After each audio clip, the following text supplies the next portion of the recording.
Your quirk was one that came with great consequences. You couldn't touch people without taking their energy away. You were left with a fear of touching. Everything but your face was covered so you couldn't accidentally hurt someone. Bakugou remembered a story you had told him when you had first started dating. You had almost killed someone when you had touched them for far too long. You had believed you had gained control over your quirk. It was why, even with your gloves, you were hesitant to touch him. In fear you would kill him.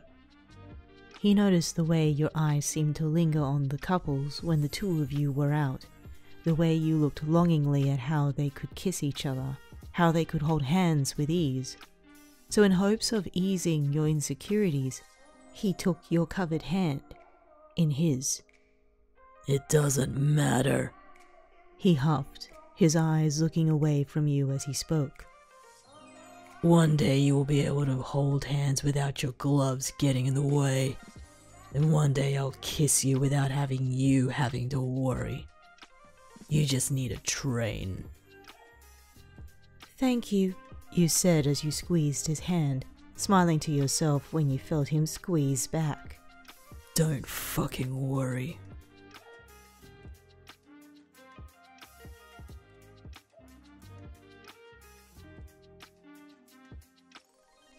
Todoroki seemed to have a sixth sense for sensing people's insecurities.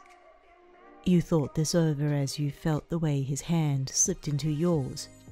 He must have noticed you staring at the couple a few feet in front of you. A couple from your school were talking together, holding hands and laughing. They would bump into one another before looking up at each other, their skin touching. You've worked hard, spoke Todoroki, a reminder to the fact you could now touch someone for a minute before absorbing their energy.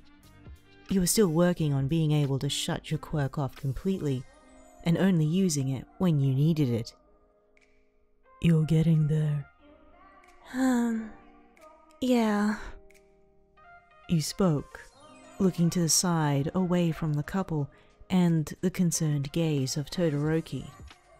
He frowned and slowly brought your hand up, pressing a gentle kiss to the back of it before sheepishly looking away. I'm proud of you, traveler. You're close. Very close. He looked back at you, his hand squeezing yours to reassure you before he let them fall back to your sides, still in his grasp. Oh. You spoke, looking away from him in embarrassment. Thank you, Shouto. You smiled as you gently swung your hand in his back and forth between the both of you. You know, it means a lot to hear you say that. Then I'll keep saying it. It's the truth.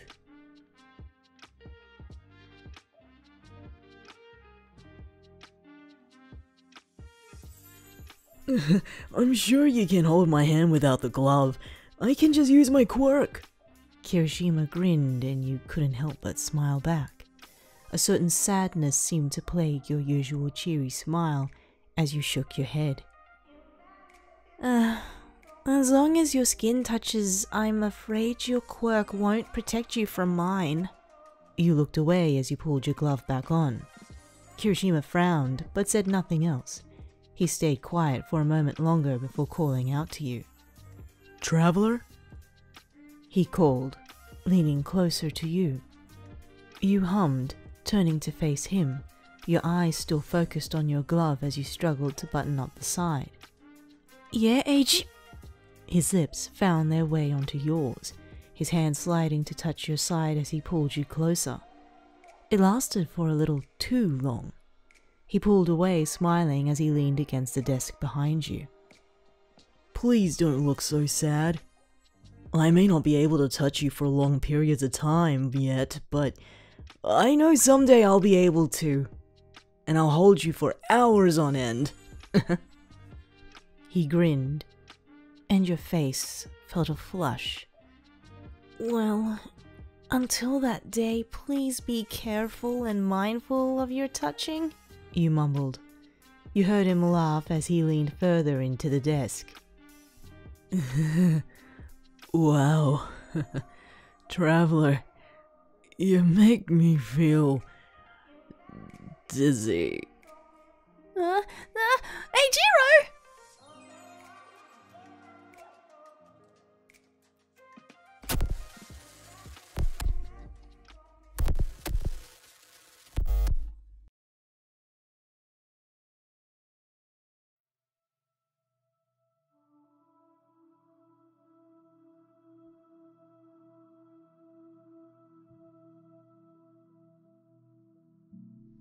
This could be you, you said as you stared at the unconscious person laying before you. Dabi frowned from behind, walking to your side as he scowled. It sounds as though you're making a threat.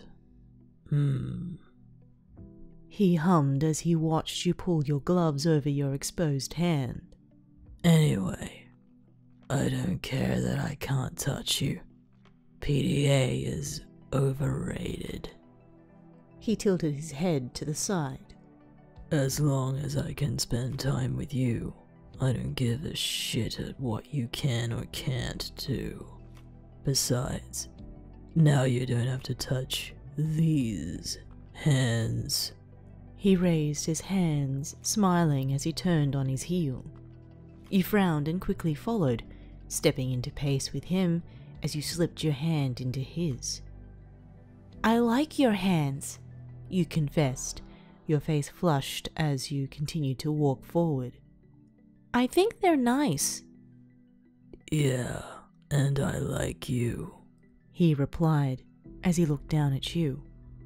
So don't ever think you need to touch someone to show your affection, idiot. You're good the way you are. He then looked away from you, but not before you felt the squeeze of his hand around yours. Smiling, you leaned into his side, playfully. PDA is overrated, huh? Shut up.